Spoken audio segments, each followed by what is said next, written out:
The rays are traced, the load times are next to nothing. Now this is heaven. But I'll pause it for you. When building a PC, determining what type of graphics and storage you'll need makes a big difference in your user experience. But what solution is the right solution for you? I got you, just as soon as I'm done with this game. This is DIY in 5. Hey everyone, and welcome to DIY in 5, the show where we break down technology into easily digestible bits for the everyday user. I'm Trisha Hirschberger, and today we'll be talking all things graphics and storage. This is part of our quest to equip you with all the know-how you need to build your own PC. If you want to check out our other videos covering things like motherboards, CPUs, cooling options, and RAM, be sure to subscribe so you don't miss a beat. Let's chat the PC component most people drool over, the graphics card, or GPU. The GPU processes data from the CPU and renders it visually on your display. And who doesn't want impressive graphics when they boot up their PC? I mean, after all, that is one of the main ways your power and performance translate directly to user experience. Let's break it down. Integrated GPU versus dedicated GPU. Integrated graphics are featured on specific models of Intel and AMD CPUs. They use less power, and there are rarely any driver compatibility issues. This is the simpler and more cost-effective way to go. Dedicated, aka discrete, graphics, on the other hand, offer more powerful killer performance and more variety of ports for that multi-monitor setup, but you'll be spending a lot more money for that eye candy. Plus, you'll need a compatible slot in your motherboard and power from that PSU and cooling, next episode, that can handle it. How do you decide which one you need? Let's talk gaming.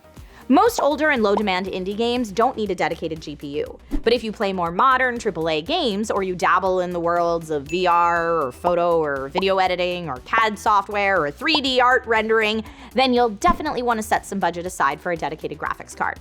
If you don't feel like you need a dedicated graphics card, that's okay. GPUs tend to get a lot of attention, but they aren't for everyone. And you might be able to use the money you save in this category for another component that better suits your needs. If you do decide to go for gold with the dedicated graphics, the two top contenders in the GPU market are NVIDIA and AMD, although Intel now makes their own Intel Arc Alchemist GPUs as well.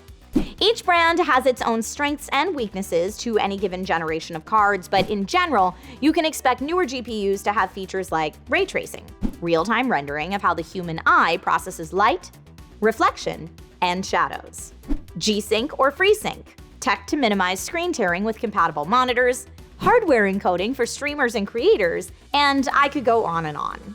In addition to the brand and amount of features each card offers, you'll want to decide how much video memory, or VRAM, you'll need in a GPU.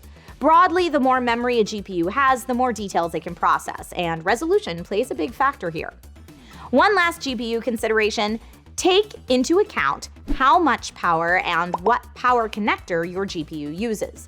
We'll talk more about GPU power and cooling in the next episode, but it's something to keep in mind as you're putting the puzzle together. Speaking of putting the puzzle together, we need a place to store all our data. Whether it's movies, video games, programs, or photos, whatever your favorite indulgence may be, you'll want to make sure you've got enough storage, aka big enough storage, so you're not scrambling for an external just to get game save data. What is this, a console? I mean, I kid, but not really. This is your build, and no one knows what you'll be using it for better than you. When it comes to storage, there are two main types to consider: HDD and SSD. An HDD, or hard disk drive, is the more traditional type of data storage. It uses one or more magnetic spinning disks to read and write information. Then there are SSDs, or solid-state drives, which read and write data using microchips. Because there are no moving parts in SSDs, they're quieter, use less energy, and have a longer lifespan than their hard drive counterparts. They are also an order of magnitude faster than HDDs.